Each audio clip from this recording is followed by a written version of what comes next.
আজ বুধবার 15ই আশ্বিন 2024 সালের 2রা অক্টোবর। সিংহ রাশি, সিংহ লগ্ন, লিও সাইনের জাতক জাতিকাদের দিনটি কিন্তু একটু সাবধানতা অবলম্বন করেই অতিবাহিত করতে হবে।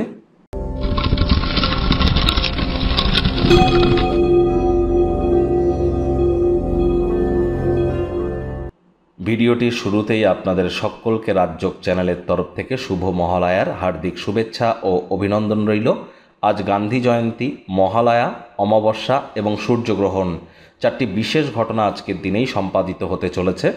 অবশ্যই পিতৃদোষ থেকে মুক্তি পাওয়ার জন্য আজ আপনারা বহমান কোনো জল পবিত্র কোনো নদীতে গিয়ে তর্পণ কিন্তু করতেই পারেন। তর্পণ কিভাবে করতে হয় অবশ্যই পারলে ইউটিউবে একটি ভিডিও আপনারা দেখে নেবেন। আর যদি আপনারা দীক্ষিত হয়ে থাকেন তাহলে দীক্ষাগুরুর সংস্পর্শে যান, তার চরণে স্পর্শ করুন, বিশেষ আশীর্বাদ প্রাপ্তি করুন। আজকের দিনেও দীক্ষা প্রাপ্তির জন্য দিনটি অত্যন্ত শুভ। এবং কোনো কিছু না পারলে আজ কাউকে কালো তিল, গুড়, চাল বা একটি গামছা দান কিন্তু করতেই পারেন, উপকৃত হবেন। আজ ভাগ্যমিটার আপনাদের বলছে 2.5 আউট অফ 10, ভাগ্য আপনাদের অনুকূলেই থাকবে। দেখুন, কোনো নেতিবাচক বা নেগেটিভ কথাবার্তা বলতে কিন্তু আমাদেরও ভালো লাগে না, তবে গ্রহ নক্ষত্রের হেরফের অনুযায়ী ইন জেনারেল ডেলি প্রেডিকশন আমরা প্রস্তুত করে থাকি।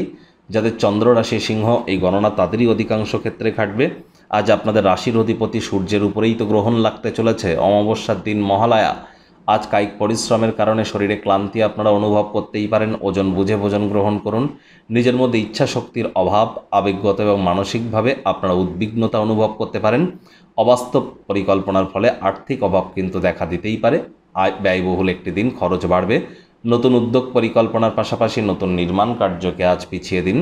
চাকরিজীবী যারা আছেন তাদের অফিসে কম কথা বলে কাজ বেশি করতে হবে। মনের থেকে মস্তিষ্ককে বেশি দাম দিতে হবে। কোনো প্রকার অফিস পলিটিক্স বা গসিপিংয়ের অংশ যেন হবেন না, বসের কিন্তু কুনজরে পড়ে যেতে পারেন। রাজনীতিবিদ যারা আছেন জনসংযোগ বৃদ্ধি করুন। কঠোর কায়িক পরিশ্রমের কোনো বিকল্পই কিন্তু নেই। শিক্ষার্থী বিদ্যার্থীদের পড়াশোনায় মনোযোগ আরও বৃদ্ধি করতে হবে। উচ্চশিক্ষার জন্য যারা বিদেশ যাত্রার কথা ভাবছিলেন, ভাগ্যদেবী আজ আপনাদের পক্ষে নেই। আজ আপনাদের সন্তান সন্ততি থেকে থাকলে তাদের দিকেও কঠোর সজাগ দৃষ্টি বজায় রাখুন। অসৎ সঙ্গে চলে যেতে পারে, চোখে চোখ রেখে খুব ইজিলি মিথ্যে কথা বলে দিতে পারে, হুটহাট করে রেগে যেতে পারেন। রাগ কিন্তু স্বল্প পাগলামি রূপান্তর মাত্র, বারবার বলছি। রাগের মাথায় কোনো ডিসিশন যেন আজ নেবেন না। আজ হাউস ওয়াইফ যারা আছেন গৃহের কর্ম সম্পূর্ণ করবার পরে নিজের মর্জিমাফিক ক্রিয়াকলাপ করুন। প্রেমিক প্রেমিকা, স্বামী স্ত্রী, ভালোবাসার মানুষের চরিত্র নিয়ে সন্দেহবাতিক হলেই কিন্তু ক্ষতি। বড়সড় কোনো ক্ষয় খরচ নিয়ে স্বামী স্ত্রী অহেতুক তর্ক বিতর্ক করবেন না। প্রেমের জীবনে আজ তৃতীয় ব্যক্তির প্রবেশ কিন্তু মারাত্মক প্রমাণিত হতে পারে। পরিবার পরিজন, নিকটে স্থানীয় ব্যক্তিবর্গের সাথে ভাব ভালোবাসা বৃদ্ধি করবার প্রয়োজন। ডমিনেটিং নেচারের হলেই ক্ষতি। শত্রুপক্ষ বিরোধী পক্ষ আজ একটু হলেও শক্তিশালী থাকছে।